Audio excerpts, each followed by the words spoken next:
What's going on YouTube? It's Craig, certified technician here at ApplianceVideo.com. And today we brought to you this Amana gas range, and I will be showing you how to do a temperature adjustment as well as go through the test mode.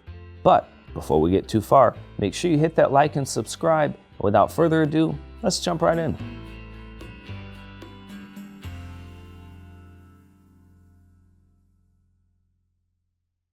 So the first thing we'll do is the temperature adjustment. Why would you do a temperature adjustment? Well, sometimes people will think that the reading on their oven is a little off. Maybe you'll set it to 350 and it's actually only showing 330 inside the oven. And when you want to crank it up a little bit inside those settings so that it reads the proper temperature, what you want to do is press and hold on that bake button. And after a couple of seconds, it'll pop up and it will show you and then a couple of numbers. The numbers that it shows is actually the offset that it is set to. So a new oven will typically show 00. You can change these by pressing the temperature up or down, and it will change it in 10-degree increments.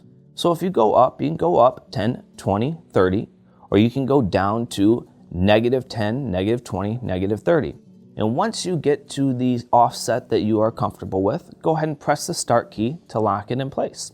If you need to go back and change it, of course, later on, again, press and hold that bake button, and then it will show you the offset that is set inside the system currently.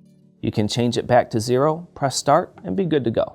Now let's jump into that test mode. In order to enter it, you'll simply want to press cancel, cancel, start. As soon as you do that, it should show TST on the screen showing you that you have entered the diagnostic test mode.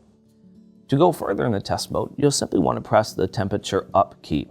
So let's say you press temp up and it comes to the next screen, which is going to show the oven temperature sensor. This is a great test if you're getting kind of weird feedback or weird oven temperatures inside your oven. Go to this test and see what it reads at room temperature. If you know your house is at 70 degrees, it should read 70 degrees. Moving forward, you'll press the up key one more time and it'll show you the current user temperature offset inside the system. If you need to go change it, pretty easy. As said before, just hit that bake button for a couple of seconds and you can change it. The next two portions will be the software version, followed by the memory version. Nothing you need to do here. But then once you press it one more time, it's going to show you any error codes that are inside the system. The 3 error codes you may find inside the system would be an F1, an F2, or an F3. F1 would indicate a bad main control. Unplug the unit for about 5 minutes, plug it back in. If you're still having issues, replace the main control board. The second error code, the F2, will be for a shorted keypad. This again is a problem with that control unit at the top. What's happening is your keypad is sending the wrong signal to the board, indicating that it needs to be replaced. The third error code is an F3. This is for an oven temperature issue. Check on that oven temperature sensor on the back. If you unhook it and check it at room temperature, you should read right around 1080 ohms. If you do not, that needs to be replaced. Moving forward with those error codes, if you have fixed the problem inside the system, make sure you clear it by pressing start, and then CLR should pop up on the screen. Next, go ahead and press the temperature up key one more time. This will show you the total amount of days since the failure code went inside the system. You can press it one more time. This will show you the total operation days of this unit. And then pressing it one more time will show you the switch state, which on this unit will always show 01.